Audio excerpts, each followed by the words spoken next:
Hello everyone, this is a nice problem from mechanics. A uniform rod BC with length A is attached to a light string AC. End A of the string is fixed to the ceiling and end B of the rod is lying on the smooth horizontal surface. There is no friction. Capital B, the point, is exactly below the point A, and length AB, this vertical length, it is given equal to small b, and b lies somewhere between a and twice a. The system is released from rest and the rod begins to slide. Find the speed of the center of the rod when the string becomes vertical. So initially this is the string and the rod is somewhat like this, and the lower end of the rod is exactly below the point A. So if this point is A, this vertical height is lying exactly this line connecting points A and B is a vertical line. This is small a, this is also small a, and this is B. Now once the rod slips and the string becomes vertical, the configuration will look something like this.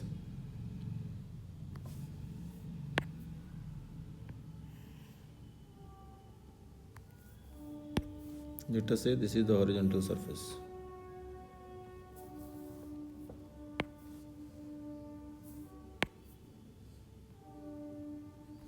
Now from constraint we can say that this point C will have only a horizontal velocity. Also the point B on the floor is already constrained to move in the horizontal direction only. So this will be the resultant velocity of B. Also the resultant velocity of C will be horizontal due to the constraint. And so we can say that the velocity of the center of the rod will also be horizontal only. So there will be no angular velocity of the rod at this instant. Also in this configuration, this angle theta will be maximum. And so we can say that the rate of change of theta with respect to time at this situation will be maximum. So our conclusion is the rod has a horizontal velocity only and there is no angular velocity involved. And so we can simply apply conservation of energy, that is the loss in gravitational potential energy will be equal to the gain in translational kinetic energy.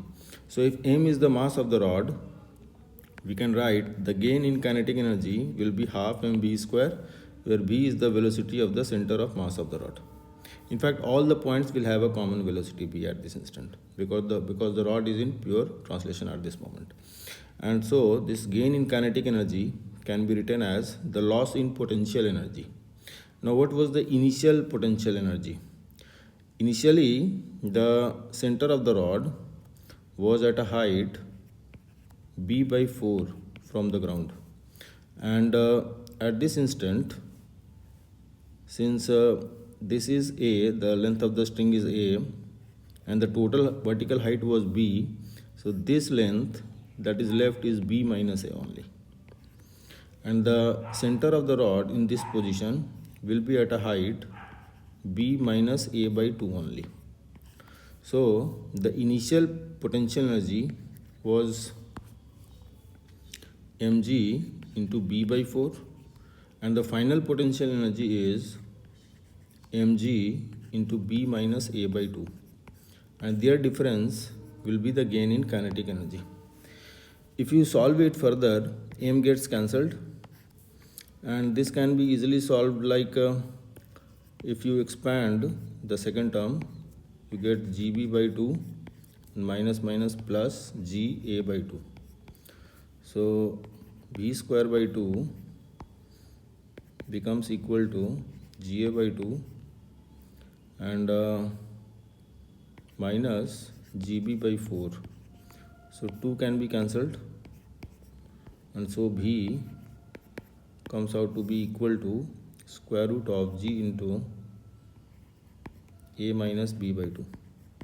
So this is the final answer. So this problem, though it looks difficult at the first go, but if we closely watch and observe the constraint relations, and once we know that the rod will have only translational velocity and no rotational velocity when the point C is exactly below the point A, then the problem becomes very simple. I hope you get it. Thank you very much.